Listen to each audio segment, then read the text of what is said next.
आंवला नवमी का आप लोग साधना करते होंगे।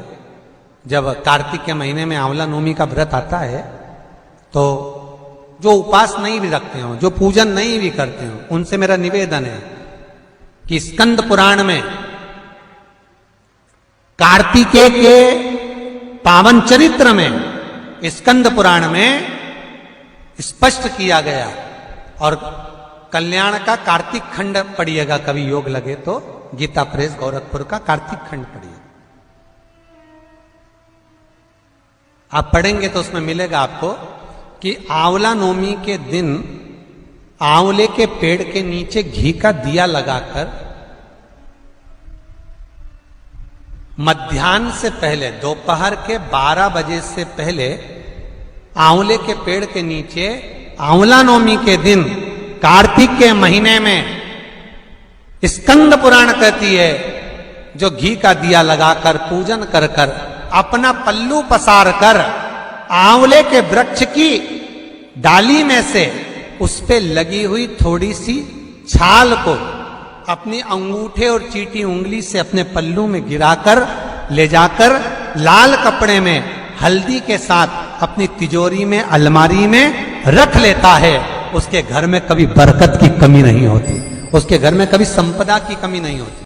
आंवले के पेड़ के नीचे शाम के समय पर जो सूर्य ढलने से लेकर, जब सूर्य ढलने लगे, सूर्य की किरणें कम होने लगे, तब से लेकर रात्रि के 7:30 पौने 8 के बीच में, सूर्य ढलने से 7:30 पौने 8 के बीच में आंवले के पेड़ के नीचे जो एक घी का दिया लगाकर कनक धारा का पाठ कर लेता है। कनक धारा की किताब बाजार में मिलती है, नहीं ला सकते मोबाइल पर सर्च करो, कनक धारा निकल आएगी। जगत गुरु शंकराचार्य जी ने जिन पाठ को कराया, कुछ ही श्लोक है उसमें, 8 श्लोक, कुछ श्लोकों का पाठ, पूरा श्लोक नहीं पढ़ सकते, पूरी कनक धारा का पाठ नहीं कर सकते, तो शुरू का एक श्लोक और आखिरी का एक श्लोक पढ़ लीजिए और घी का दिया लगाकर झोली पसार कर प्रणाम कर लीजिए। जिंदगी में कभी लक्ष्मी की कमी नहीं आ सकती। ये केवल अक्षय नवमी के दिन ही होता। और आपका कोई काम उलझ रहा है, आपका कोई काम ऐसा है जो बहुत दिन से उलझा हुआ है, चाहे वो कोर्ट कचहरी का हो, चाहे वो किसी से जुड़ा हुआ हो, और वो नहीं हो रहा, तो स्कंद पुराण कहती है, कुमार खंड में भी वर्णन है शिव महापुराण कि किसी भी नवमी को आप आंवले के पेड़ के नीचे घी का दिया लगाकर मौली मतलब हाथ में जो नाड़ा बांधते हैं, लच्छा, मौली, लच्छा, नाड़ा, हाथ में बांधने वाला, पूजन वाला धागा लाल, घी का दिया लगाकर 5 परिक्रमा आंवले के वृक्ष की कर लीजिए। और परिक्रमा कर कर धागे को वहीं पर छोड़कर थोड़ा सा धागा और अलग से लेकर किसी टहनी पर उसको कामना कर कर बांध दीजिए। महाराज 10वीं तिथि को, नवमी को तो ये करो कि 10वीं को वापिस जाकर आंवले के पेड़ के नीचे घी का दिया लगाइए और जो धागे की आपने टहनी पर जो धागा बांधा है उसको खोल कर ले आइए, अपने हाथ पर बांधकर उसी धागे को पहनकर अपने काम के लिए निकल जाइए, आपको वो सफलता प्राप्त हो जाएगी। जगत गुरु शंकराचार्य जी कह रहे हैं, मां तू कृपा कर दे। मां कहती है, इसने कभी दान नहीं करा, पुण्य नहीं करा, सत्कर्म नहीं करा, तुम्हें कैसे दान दे?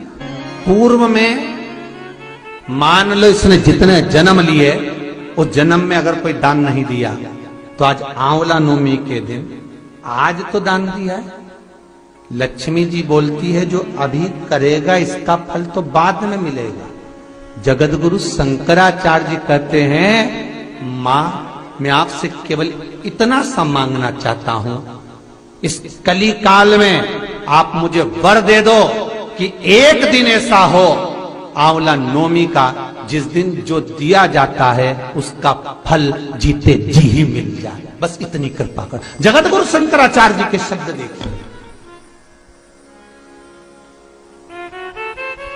गौदान करा, उसका फल बाद में मिलेगा। कुछ दान करा उसका फल बाद में। पर आंवला नवमी के दिन अगर आपने कुछ दान दिया है, आंवला नवमी के दिन अगर आपने दान किया है, उसका फल जगत गुरु शंकराचार्य जी माता लक्ष्मी से कहते आज की आज मिलना चाहिए।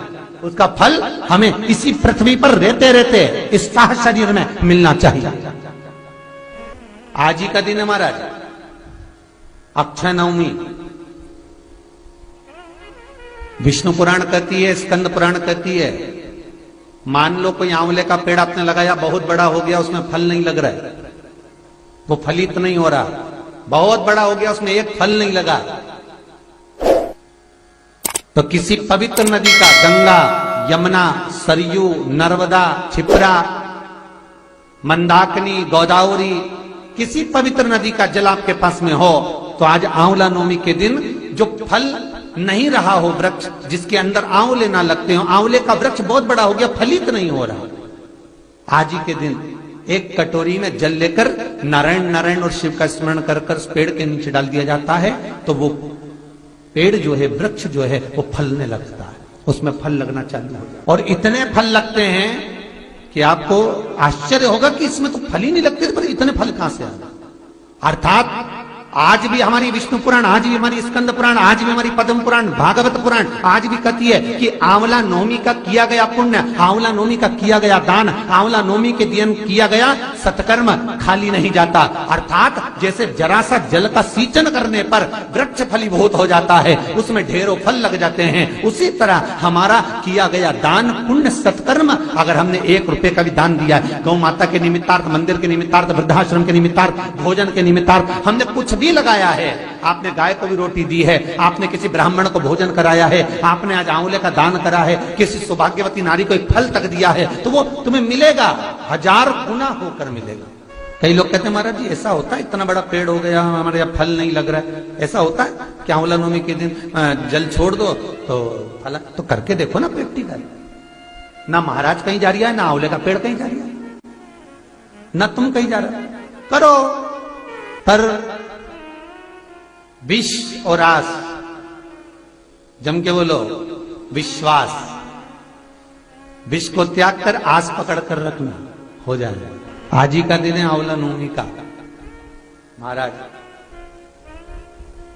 अगर किसी पंडित ने, किसी ब्राह्मण ने, किसी ज्योतिषाचार्य ने बता दिया कि तुम्हारे बच्चे की उम्र कम है, किसी ने बता दिया कि इसकी अल्पायु है, इसकी उम्र कम है, इसको ये बहुत बड़ी बीमारी होगी और एक्सीडेंट होगा और ये होगा वो होगा, ये वाली अंगूठी पहनो, ये वाला नक पहनो, ये चीज पहनो, बिल्कुल नहीं, तुम्हारी मर्जी पड़े तो पहनना, लाखों रुपए खर्च करो और मालूम पड़े फल ना मिले, तो एक काम जरूर करना, आज के दिन हाथ में कुंकू लगाकर, कुंकू को लगाने के बाद अपनी माताजी से कहकर उस बच्चे के हथेली पर स्वस्तिक बनाकर आंवले के वृक्ष पर छापे 5 लगवा दीजिए। वो बच्चा कभी अल्पायु नहीं मर सकता, उसकी उम्र में वृद्धि होगी, उम्र कम नहीं हो सकती, उम्र बढ़ेगी।